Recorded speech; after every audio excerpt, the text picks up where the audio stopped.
So hi guys, welcome back sa ating YouTube channel mga katropa. Isa na namang kwentuhan tungkol sa buhay OFW. So ngayong araw na to, pag-usapan natin yung pagiging OFW. Ano nga ba yung mga karanasan ng mga OFW natin sa ibang bansa na hindi nila sinasabi sa social media? And pag-usapan rin natin expectation versus reality. Ang totoong kwento sa likod ng pagkita ng dolyar na pera o salapi sa pangingibang bayan. At syempre, ang katotohanan tungkol sa pag-a-abroad o pangingibang bansa mga katropa. So eto na, simulan natin. Akala kasi ng marami kapag nasa abroad ka, hayahay o talaga namang bonggang-bongga na ang buhay mo. Dollars ang kinikita, di ba? Puro pasyal at laging pambili ng mga bagong gadget. Pero alam nyo ba mga katropa kung ano talaga ang totoong nangyayari pagkatapos napatayin ang camera at matapos ang video call sa mga pamilya ng mga OFW?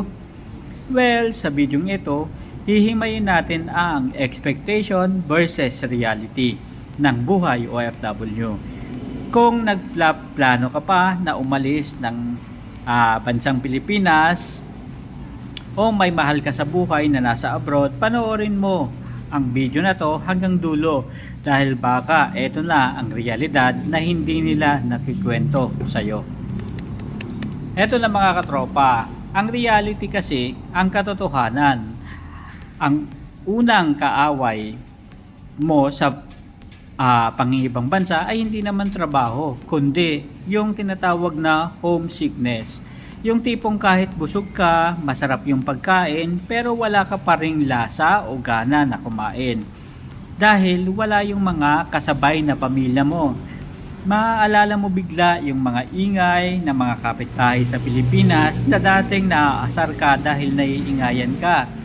Yung asaran nyo sa pagkainan ng kapamilya mo, dito, lalo na sa mga malamig na bansa at syempre sa mga disyerto, ang katahimikan ay nakakabingi mga katropa. Idagdag mo pa yung culture shock na tinatawag mula sa language barrier hanggang sa sistema ng pagtatrabaho na minsan ay sobra o napakahigpit naman talaga. Isa pang realidad mga katropa ay yung hindi nila alam na ang bawat sentimo na pinapadala natin ay may katumbas na matinding pagtitipid. Maraming OFW ang nagtitiis sa noodles o sardinas, minsan pansit canton lang ang kinakain para lang lumaki o mas malaki pa ang maipadala nilang pera sa Pilipinas.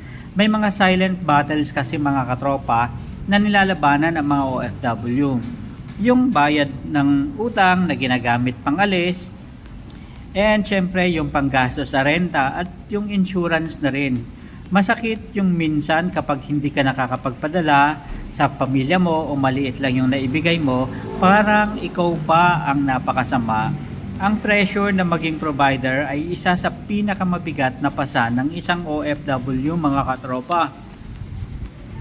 Reality din, dito bawal ang tamad mga katropa.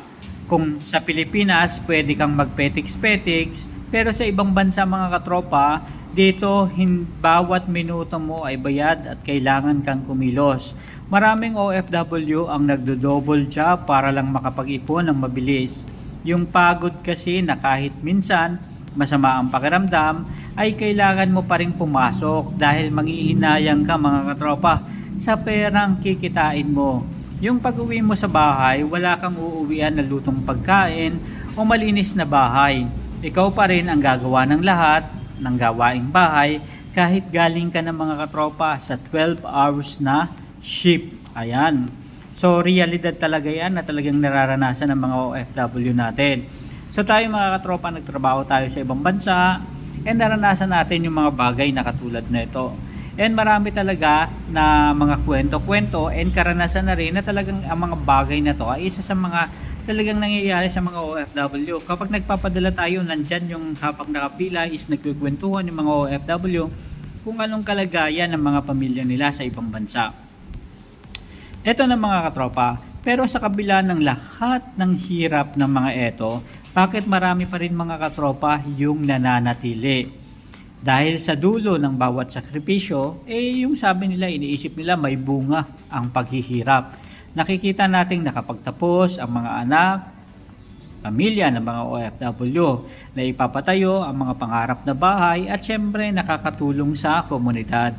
Ang pagiging OFW kasi ay hindi lang laging tungkol sa pera mga katropa.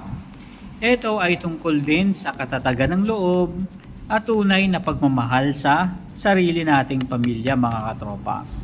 So maraming mga kwento mga katropa, kwento ng tagumpay ng mga OFW na sinuportahan yung kanilang pamilya, pinag-aral yung kanilang mga kapatid, yung mga single naman na wala pang anak, pinag-aral yung kanilang mga pamangkin. Nakaka-proud tingnan mga katropa dahil kahit nasabihin mo na minsan yung iba, simple lang yung trabaho nila pero nagagawa nila yung mga bagay na to at yung mga sakripisyo na katulad nito. Makikita natin na talagang tunay at totoo yung pagmamahal nila at yung concern nila sa kanilang pamilya. And makikita rin natin yung iba't ibang mga success story ng mga OFW, nakabili ng mga lupa, nakabili ng mga farm, and nakapagpatayo ng mga magaganda, malalaking bahay kung saan galing sa mahirap, nakapagpundar sila at naipakita nila dun sa pamilya nila na ilipat nila sa isang magandang komunidad, magandang bahay, and nabago yung kanilang uri ng pamumuhay. Meron namang mga katropa na ibang mga OFW na nakapagpatayo ng sarili nilang negosyo and doon hangang-hanga tayo. Kasi ibig sabihin lang nito mga katropa, talagang yung bawat pera na pinaghirapan nila, pinagtipiran nila at pinag-iipunan nila, talagang may napuntahan. Ibig sabihin nito, nakapagtayo sila ng negosyo and dun sa pagtatayo nila ng negosyo, makikita na may pumapasok rin na pera mga katropa. And yung pagpasok ng pera, yun yung magiging security nila para masabi nila na okay, kahit na mag-retire na sila sa ibang bansa, hindi sila nakatunganga at tuloy-tuloy pa rin yung daloy ng pera sa kanila.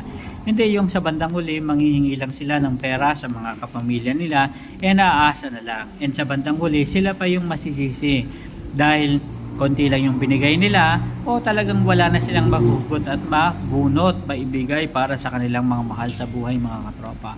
So kaya doon sa mga OFW na nasa ibang bansa pa, importante na naglalaan tayo ng pera, spare money, spare savings, para sa bandang uli is yun yung ipampapatayo natin ng business. And mas maganda habang nasa ibang bayan pa tayo, nag-i-start na tayo mga katropa na magsimula ng sarili nating negosyo.